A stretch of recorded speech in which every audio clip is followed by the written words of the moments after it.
મને 7 વર્ષથી હું મહીપતસિંહને ઓળખું છું બાપુ, અને ઘણી વખત એમ થતું કે આ જગ્યાએ જવું છે પણ અહીંયા આધાર કોણ, પણ અમારા બાપુનો ફોન આવ્યો કે આવું સારું કાર્ય થાય છે ને ગોવિંદભાઈ તમારે આવવાનું છે. અને મેં વર્ષો પહેલા કીધું હતું ને અત્યારે કહું છું, જ્યારે જ્યારે બાપુનો ફોન આવે ત્યારે કોઈ દિવસ મેં ના પાડી નથી ને ક્યારેય પાડવાનો નથી ને એની ટાઈમ આવવાનું છે. અને તમારા માટે એની ટાઈમ અમારા દાનભાઈએ કીધું ને, જ્યાં દાનભા સહી કેમ કે અહીંયા જવાનું એટલે વાત પતી જાય બાપુ. છેલ્લે એ મારા ચામડાની સીવડાવું દાદા તારી મોજડી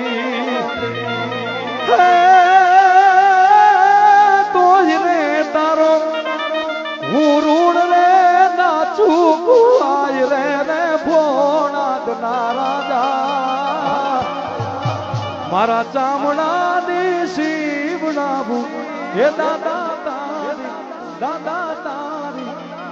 એ વાલા ભાઈ બંધ મળે ના મુને તારી રે દેવો.